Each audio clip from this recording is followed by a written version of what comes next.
أعوذ بالله من الشيطان الرجيم. بسم الله الرحمن الرحيم.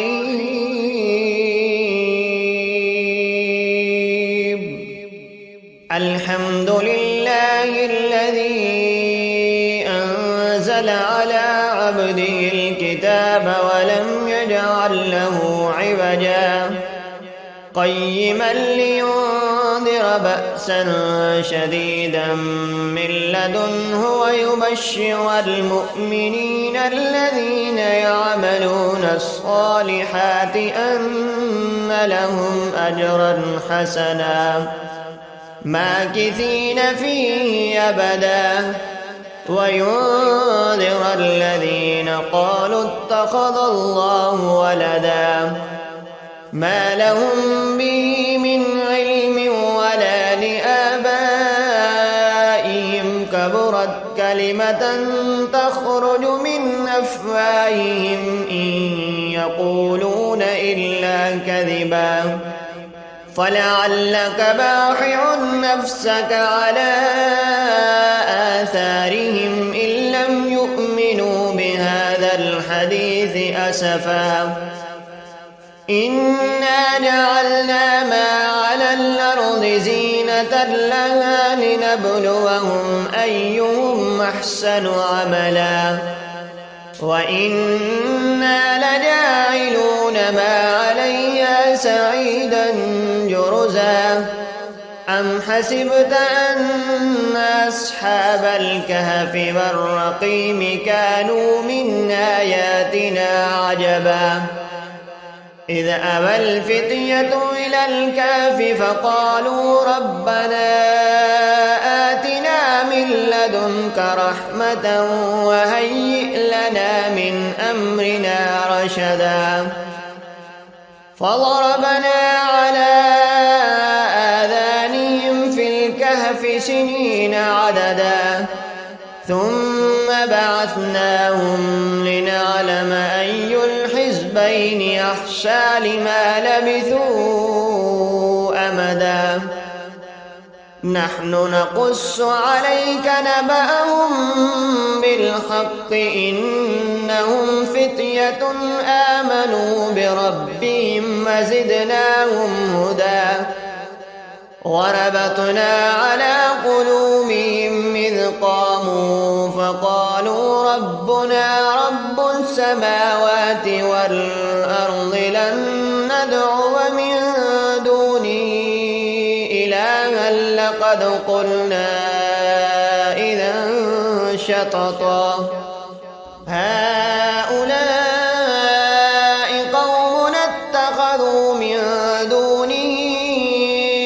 آلهة لولا يأتون عليهم بسلطان بين فمن أظلم ممن افترى على الله كذبا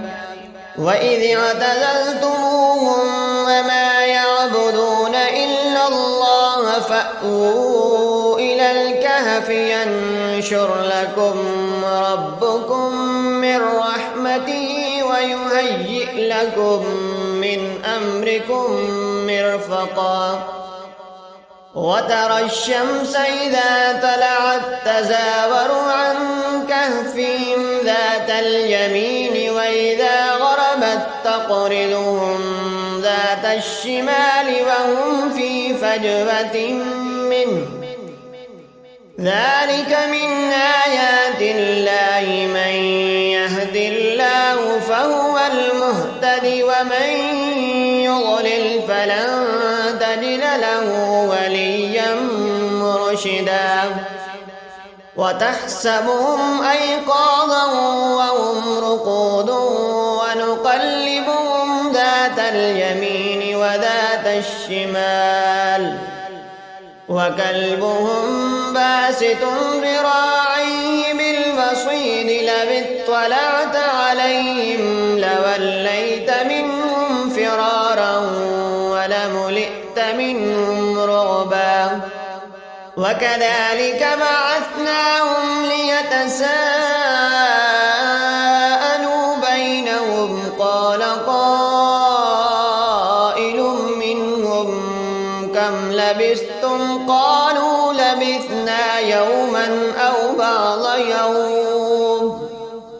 قالوا ربكم أعلم بما لبثتم فابعثوا أحدكم بورقكم هذه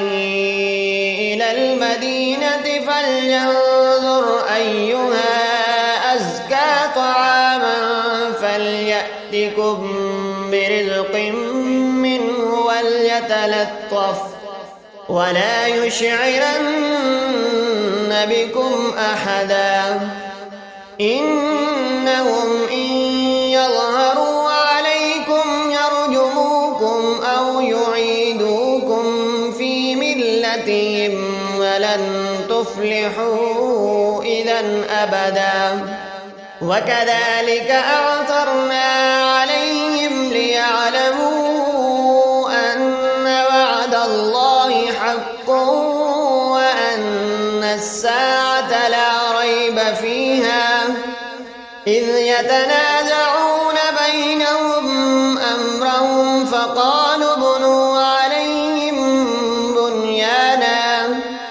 ربهم أعلم بهم قال الذين غلبوا على أمرهم لنتخذن عليهم مسجدا سيقولون ثلاثة رابعهم كلبهم ويقولون خمسة سادسهم كلبهم رجما بالغيب سيقولون ثلاثة رابعهم كلبهم ويقولون خمسة سادسهم كلبهم رجما بالغيب ويقولون سبعة وثامنهم كلبهم قل ربي أعلم بعدتهم ما يعلمهم إلا قليل فلا تمار فيهم إلا مراء ظاهرا ولا تستفت فيهم منهم أحدا ولا تقولن لشيء إني فاعل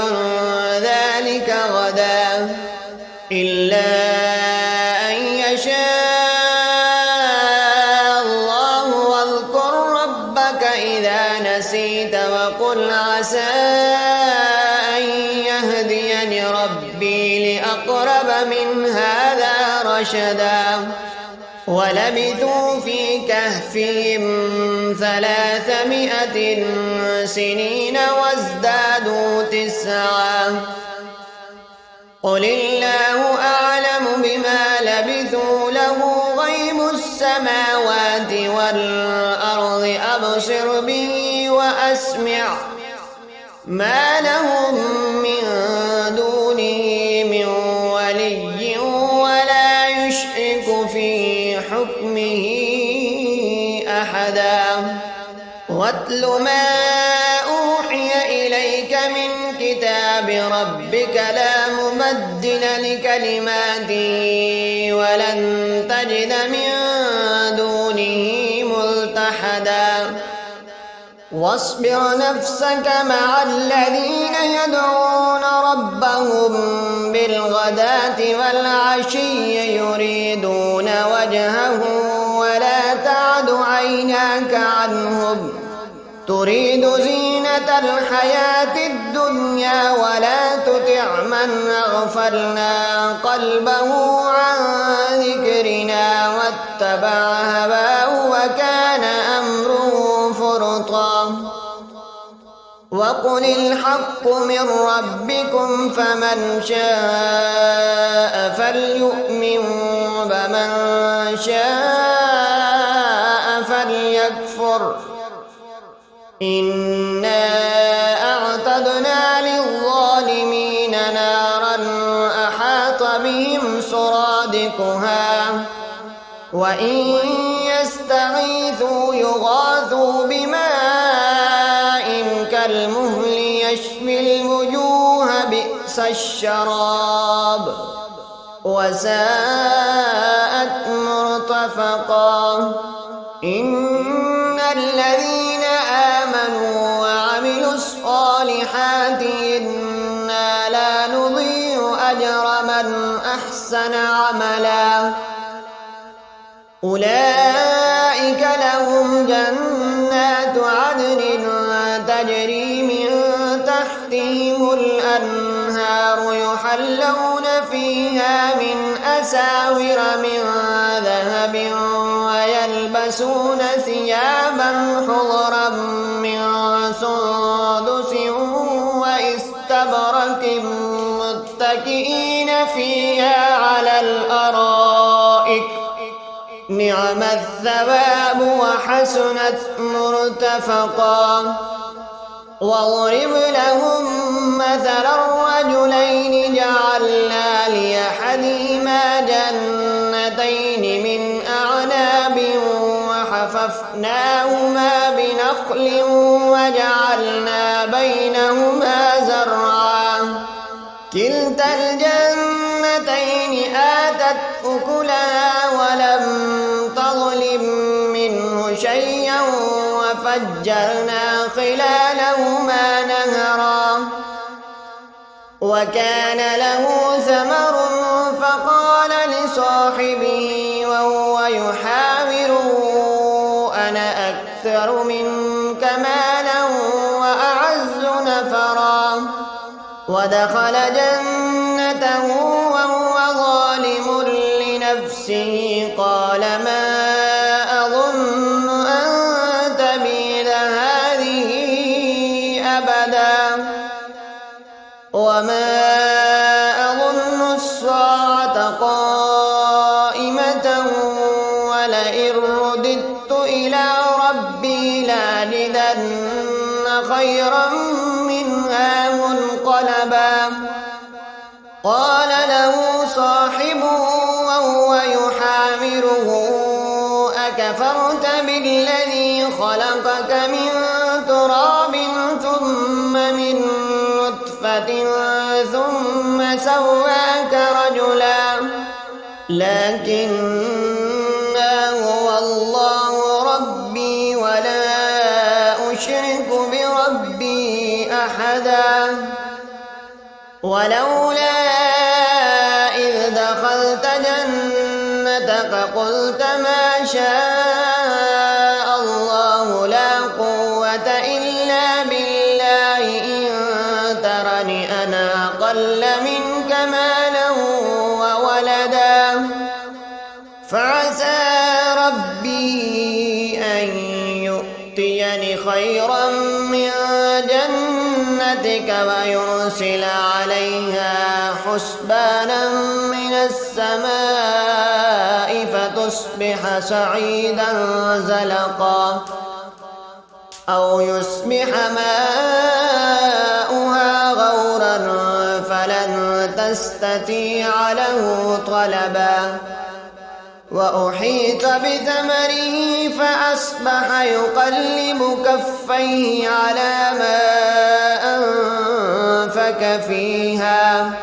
على ما أنفق فيها وهي خاوية على عروشها ويقول يا ليتني لم أشرك بربي أحدا ولم تكن له فئة ينصرونه من دون الله وما كان منتصرا هنالك الولاية لله الحق هو خير ثوابا وخير عقبا واضرب لهم مثل الحياة الدنيا كماء أنزلناه من السماء فاختلط به نبات الأرض فأصبح حشيما تذروه الرياح وكان الله على كل شيء مقتدرا المال والبنون زينة الحياة الدنيا والباقيات الصالحات خير عند ربك ربك ثوابا وخير أملا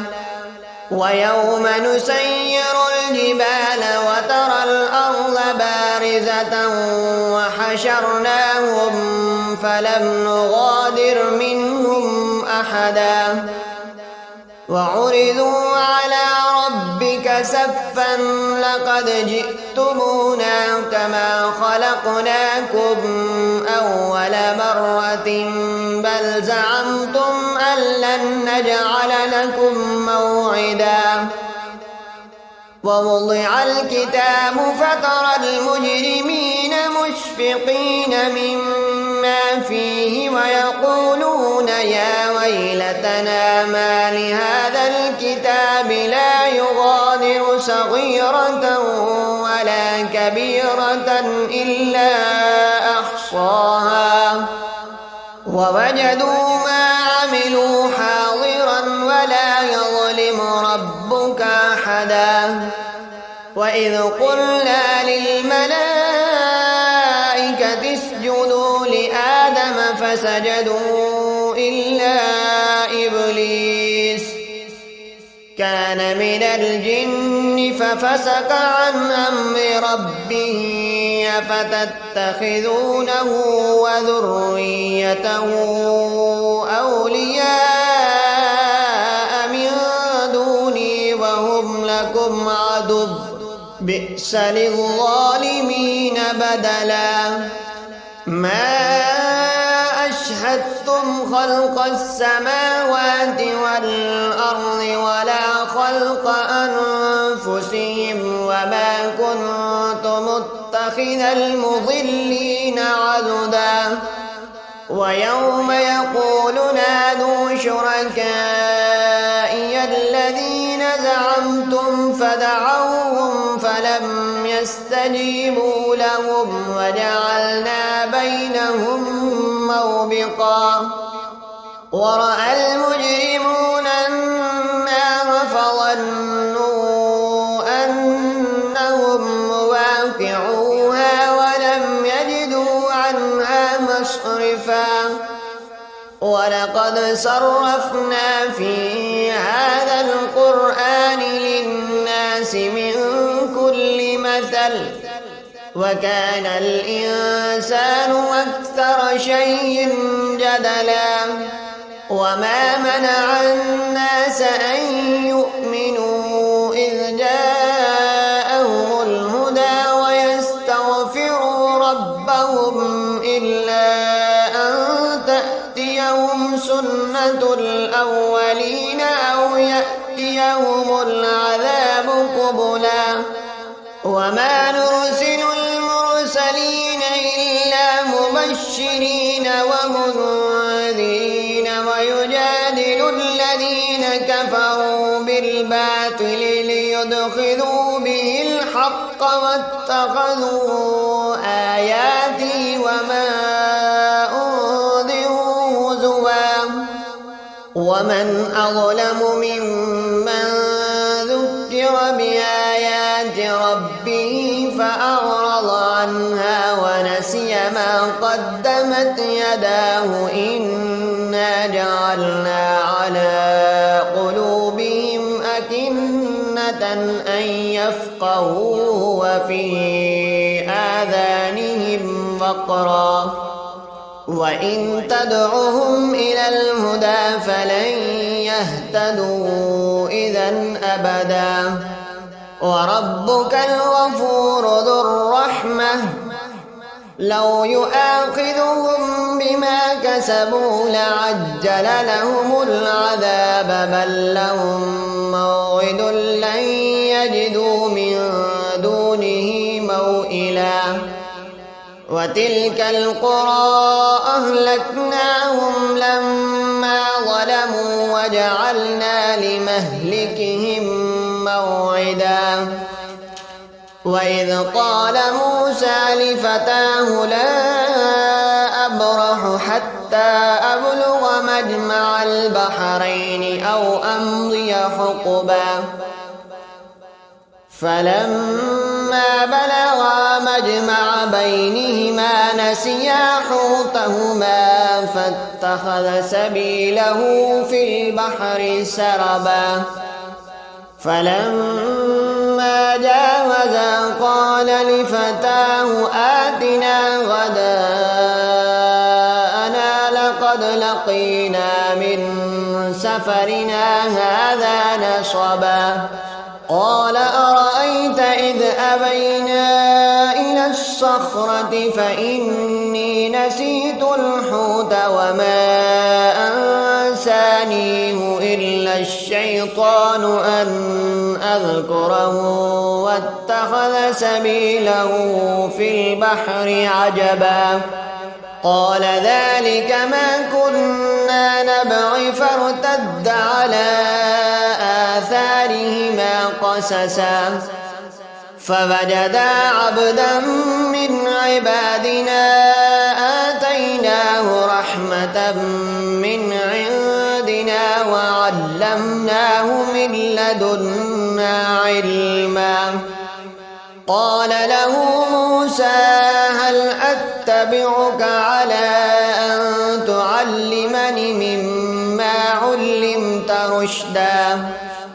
قال إنك لن تستطيع معي صبرا وكيف تصبر على ما لم تحط به خبرا قال ستجدني إن شاء الله صابرا ولا أعصي لك أمرا قال فإن اتبعتني فلا تسألني عن شيء حتى أحدث لك منه ذكرا فانطلقا حتى إذا ركبا في السفينة خرقها قال أخرقتها لتغرق أهلها لقد جئت شيئا إمرا قال ألم أقل لك إنك لن تستطيع معي صبرا قال لا تؤاخذني بما نسيت ولا ترهقني من أمري عسرا فانطلقا حتى إذا لقيا غلاما فقتله قال أقتلت نفسا زكية بغير نفس لقد جئت شيئا نكرا قال ألم أقل لك إنك لن تستطيع معي صبرا قال إن سألتك عن شيء بعدها فلا تصاحبني قد بلغت من لدني عذرا فانطلقا حتى إذا أتيا أهل قرية استدعما أهلها فأبوا أن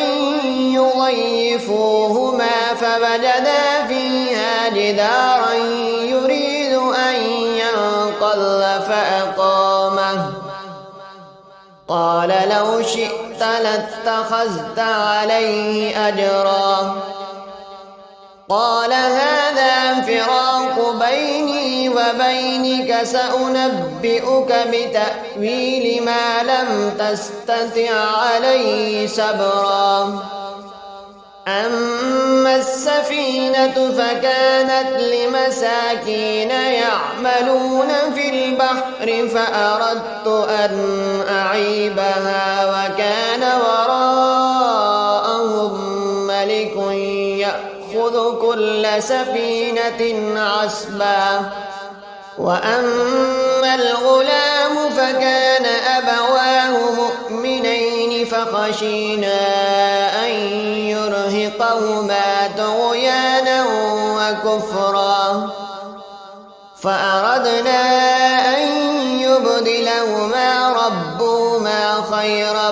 منه زكاة وأقرب رحما.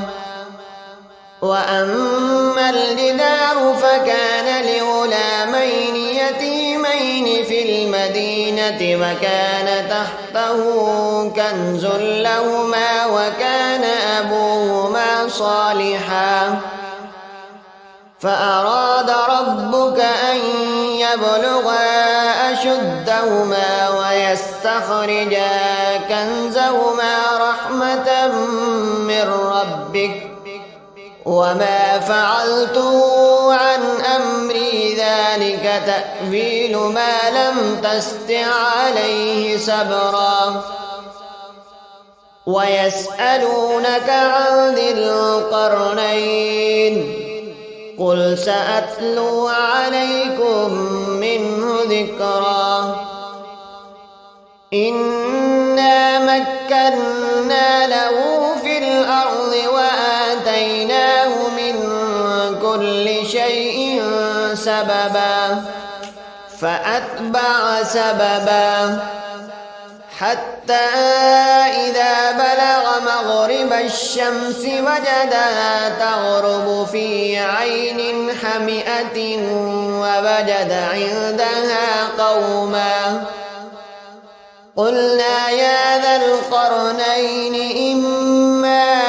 أن تعذب وإما أن تتخذ فيهم حسنا.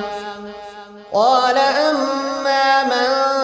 ظلم فسوف نعذبه ثم يرد إلى ربه فيعذبه عذابا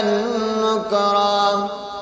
وأما من آمن وعمل صالحا فله جزاء الحسنى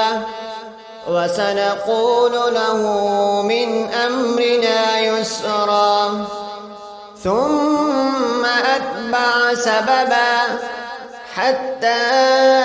إذا بلغ مطلع الشمس وجدها تطلع على قوم لم نجعل لهم من دونها سترا. كذلك وقد أحطنا بما لديه خبرا. ثم أتبع سببا حتى إذا بلغ بين السدين وجد من دونهما قوما لا يكادون يفقهون قولا. قالوا يا ذا القرنين إن يأجوج ومأجوج مفسدون في الأرض فهل نجعل لك حرجا على أن تجعل بيننا وبينهم سدا. قال ما مكني فيه ربي خير فأعينوني بقوة أجعل بينكم وبينهم ردما.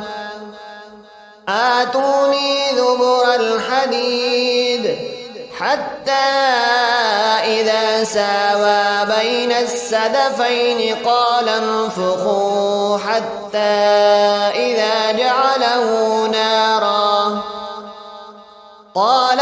آتوني أفرغ عليه قطرا. فما استطاعوا أن يظهروه وما استطاعوا له نقبا. قال هذا رحمة من ربي فإذا جاء وعد ربي جعله دكاء وكان وعد ربي حقا.